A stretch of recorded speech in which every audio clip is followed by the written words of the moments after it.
বিসমিল্লাহির রহমানির রহিম। আসসালামু আলাইকুম। আশা করি সবাই ভালো আছেন। আলহামদুলিল্লাহ আমরা ভালো আছি। এই যে সামনে রাস্তাটা দেখতেছেন, যে রাস্তাটা গেছে এটা নোয়াখালী বিজ্ঞান প্রযুক্তি সড়ক। সামনে গেছে এটা ডাইরেক্ট 4 নম্বর ঘাটে এবং আরেকটা গেছে আক্তার মিয়ার হাট। এটা খুবই উন্নত এবং জনবহুল সড়ক এবং সব সময় এখানে 24 ঘন্টা গাড়ি পাওয়া যায় সোনাপুর 0 পয়েন্ট থেকে। তো এখানে এই এবং অপোজিটে যেটা গেছে রাস্তাটা, তো এটা গেছে একবারে সোনাপুর 0 পয়েন্ট। এই তো সামনে বিজ্ঞান প্রযুক্তি ভার্সিটি, এটা হলো সমিতির দোকান।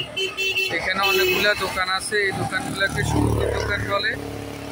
তো এই যে অনেকগুলা দোকান আছে এখানে। তো সর্বোপরি হইলেও এখানে একটা জমির ভিডিও নিয়ে আসছে, অনেক সুন্দর এবং ভালো। জমির পরিমাণ হলো 80%।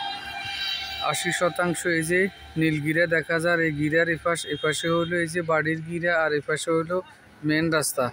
তো মুখপাত অনেক বড় এরিয়া এখানে আশপাশে। এই যে এখানে দক্ষিণ পাশে গেলেও অনেকগুলা বড় ভবন আছে, 6 তলা, পিছনে গেলেও আছে, আর বিজ্ঞান প্রযুক্তিতে তো অনেক ভবন আছেই। যারাই নেবেন যোগাযোগ করবেন আমাদের স্ক্রিনে দেওয়া নাম্বারে। তো এরকম একসাথে বড় জায়গা খুব কম পাওয়া যায়। এখানে জমির পরিমাণ হলো 80%। সামনের অংশে প্রায় আপনি দোকান মার্কেট করতে পারবেন, যেহেতু অলরেডি এখানে অনেকগুলো দোকান আছে। এই একবার লাশ এরিয়া হলো এই পর্যন্ত, অর্থাৎ এই বাড়ির কাছা পর্যন্ত। আর ওই পাশে হলো ওই বাড়ি, আর এই পাশে হলো মাঝকিনা, সামনে হলো মুখপাত। তো পরিবেশ অনেক ভালো এবং সুন্দর। হ্যাঁ, এই যে খুব সুন্দর পরিবেশ আছে। তো জমির পরিমাণ 80%।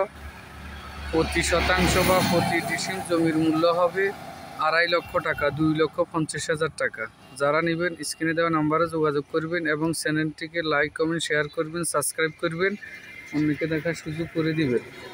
আর বিশেষ করে এই যে সামনের অংশে আপনি মার্কেট করতে পারবেন। বড় বিল্ডিং করলে এখানে ভাড়া হয়ে যাবে, অথবা কিনে রেখে দিবেন ইনভেস্টের জন্য, পরবর্তীতে দাম বাড়লে বিক্রি করবেন। সবসময় আমাদের চ্যানেলের সাথে থাকবেন নিত্য নতুন ভিডিও পাওয়ার জন্য। ঠিকানাটা হলো নোয়াখালী জেলা সদর উপজেলা 7 নং। এটা নোয়াখালী ইউনিয়নে পড়ছে, নোয়াখালী ইউনিয়ন। তো এখানে জমির পরিমাণ 80%। প্রতি শতাংশ বা প্রতি ডিসিমের মূল্য হবে 2.5 লক্ষ টাকা বা 2,50,000 টাকা। সবাইকে ধন্যবাদ। আসসালামু আলাইকুম।